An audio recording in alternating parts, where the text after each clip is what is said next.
प्यारे बच्चों, सुप्रभात। आओ हिंदी व्याकरण और हिंदी भाषा सीखें कार्यक्रम में आप सबका हार्दिक स्वागत है।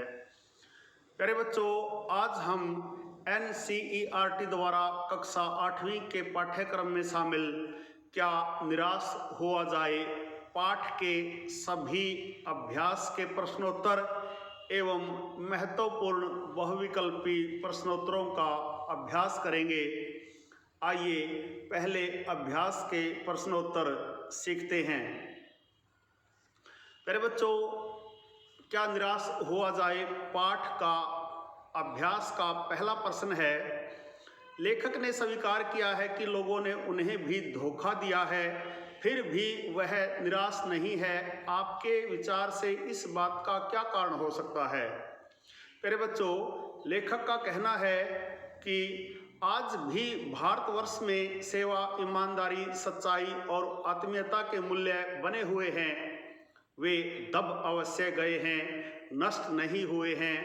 आज भी सामान्य व्यक्ति भारतीय महिलाओं का सम्मान करता है, झूठ बोलना और चोरी करना पाप समझता है, सेवा करना अपना धर्म समझता है। रेलवे स्टेशन पर लेखक के साथ घटित घटना और बस खराब होने की घटना इसी का प्रमाण है। रेलवे स्टेशन पर टिकट बाबू द्वारा लेखक को ढूंढकर 90 रुपये वापस करना तथा बस कंडक्टर द्वारा लेखक के बच्चों के लिए दूध और पानी लाना इसी बात के प्रमाण हैं। आज भी सेवा भावना, ईमानदारी विद्यमान है, अतः धोखा दिए जाने पर भी लेखक निराश नहीं है। प्यारे बच्चों, यह था पहले प्रश्न का उत्तर। दूसरा प्रश्न देखिए। समाचार पत्र, दूसरा प्रश्न है, समाचार पत्रों, पत्रिकाओं और टेलीविज़न पर आपने ऐसे अनेक घटनाएं देखी सुनी होंगी जिनमें लोगों ने बिना किसी लालच के दूसरों की सहायता की हो या ईमानदारी से काम किया हो। ऐसे समाचार तथा लेख एकत्रित करें और कम से कम 2 घटनाओं पर अपनी टिप्पणी लिखें। प्यारे बच्चों, एक बार माधव अपने घर से बाजार जा रहा था कि रास्ते में उसे नोटों से भरा एक पर्स मिला। रुपए देखकर उसकी आंखें चमक उठी, किंतु सहसा उसके अंतर्मन से आवाज आई कि यह क्या कर रहा है। उसका मन झंकृत हो उठा। उसने सोचा, यह बटुआ जिस किसी का है उसे कितनी कठिनाई हो रही होगी। अतः उसने उस बटुए को उसके वास्तविक स्वामी को पहुंचाने की ठानी। बटुए को टटोलने पर उसमें बटुए के स्वामी का पता मिला। माधव ने निश्चित पते पर पहुंचकर दरवाजे की घंटी बजाई। नौकर ने दरवाजा खोला और माधव से आने का कारण पूछा। माधव ने पते पर लिखे नाम वाले व्यक्ति से मिलने की इच्छा प्रकट की। माधव ने बटुए के स्वामी से बटुए के बारे में यथासंभव जानकारी प्राप्त कर उन्हें वह नोटों से भरा बटुआ लौटा दिया। बटुए के मालिक ने इनाम के रूप में माधव को 400 रुपये देने चाहे, लेकिन माधव ने विनम्रता से मना कर दिया। माधव का इस प्रकार रुपये न लेना उसकी ईमानदारी और दूसरों की सहायता करने की प्रवृत्ति को उजागर करती है।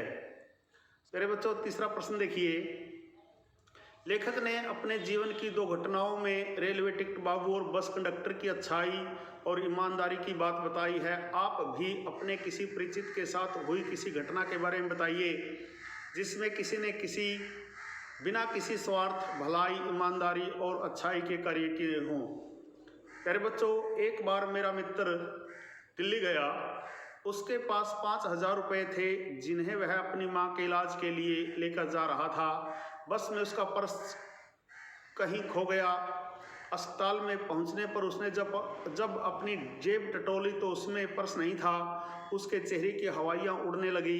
इतने में एक व्यक्ति वहां पहुंचा और उसने पूछताछ करके मेरे मित्र को उसके 5000 रुपये वाला पर्स देते हुए कहा कि यह उसे बस में पड़ा मिला था। मेरे मित्र के यह पूछने पर कि उसे यहाँ का पता किसने दिया, तो उसने बताया कि पर्स में अस्पताल का नाम तथा डॉक्टर द्वारा लिखी दवाइयों की पर्ची को पढ़कर वहाँ तक पहुँचा है। मेरा मित्र उस अनजान व्यक्ति द्वारा दी गई सहायता और उसकी ईमानदारी को आज भी याद करता है। प्यारे बच्चों, यह थे क्या निराश हुआ जाए पाठ के अभ्यास के प्रश्नोत्तर। आइए अब इसके बहुविकल्पी प्रश्नोत्तर सीखते हैं। पहला प्रश्न देखिए, क्या निराश हुआ जाए पाठ के लेखक हैं? क्या निराश हुआ जाए पाठ के लेखक हैं हजारी लाल द्विवेदी, हजारी प्रकाश द्विवेदी, हजारी प्रसाद द्विवेदी, हजारी सिंह द्विवेदी। प्यारे बच्चों, क्या निराश हुआ जाए पाठ के लेखक हैं गए हजारी प्रसाद द्विवेदी। मेरा मन कभी कभी क्या करता है? प्रसन्न होता है, बैठ जाता है, दुखता है, घबराता है। प्यारे बच्चों, मेरा मन कभी कभी बैठ जाता है। देश में कैसा आदमी नहीं रह गया है? ईमानदार, भ्रष्टाचारी, तस्कर, ठग। प्यारे बच्चों, देश में ईमानदार आदमी नहीं रह गया है। हर व्यक्ति को कैसी दृष्टि से देखा जाता है? प्रेम की, घृणा की, क्रोध की, संदेह की। प्यारे बच्चों, हर व्यक्ति को आजकल संदेह की दृष्टि से देखा जाता है। बड़े आदमी के अनुसार जो कुछ नहीं करता वह क्या है? प्यारे बच्चों, बड़े आदमी के अनुसार जो कुछ नहीं करता वह क्या है? दुखी, कर्मठ, सुखी, कर्मचारी। बड़े आदमी के अनुसार जो कुछ नहीं करता वह सुखी है। श्रम जीवियों की कैसी दशा हो रही है? आनंद मगन हैं, पिस रहे हैं, खुशहाल हैं, शासन कर रहे हैं।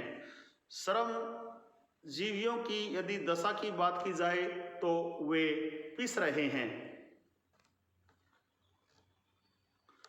प्रश्न नंबर 7 देखिए, वर्तमान युग में ईमानदारी किसका पर्याय समझी जा रही है?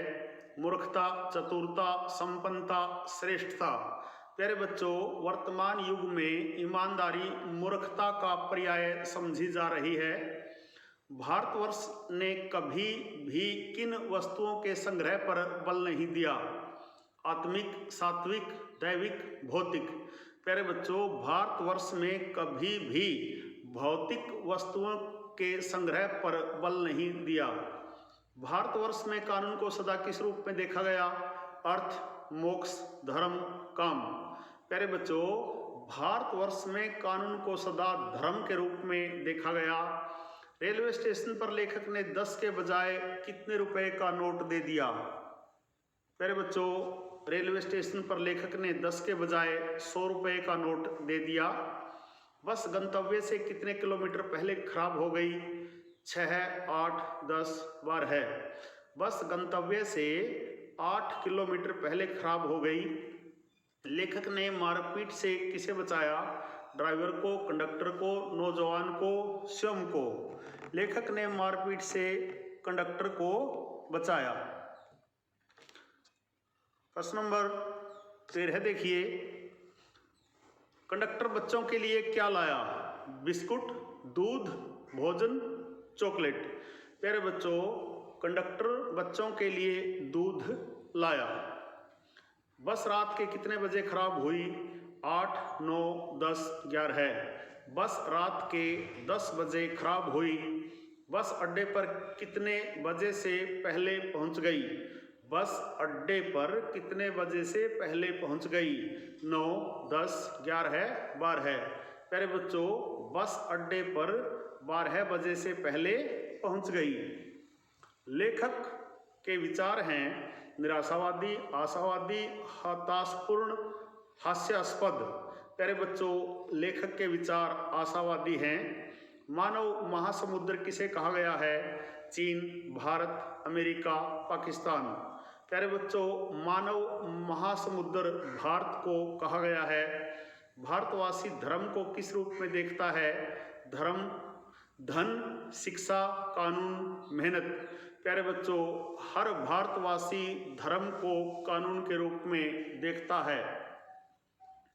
प्यारे बच्चों, यह थे क्या निराश हुआ जाए पाठ के महत्वपूर्ण बहुविकल्पी प्रश्नोत्तर।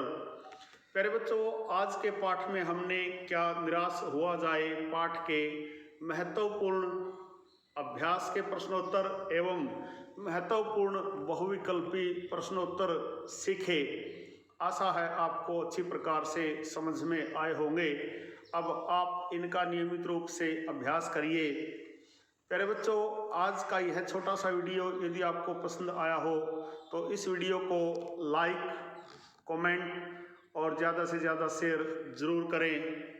प्यारे बच्चों, संगम टीवी हिंदी व्याकरण ज्ञान का एक दरिया है जिसमें हिंदी व्याकरण और हिंदी भाषा के पाठों का सबसे सरल और सटीक विश्लेषण किया जाता है।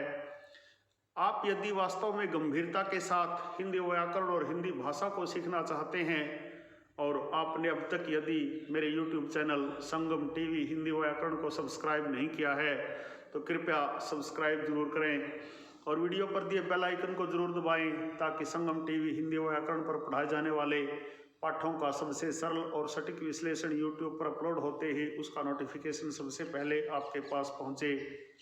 प्यारे बच्चों, खुश रहें, मस्त रहें, योगा करें, स्वस्थ रहें। आपका दिन, आपका जीवन मंगलमय हो।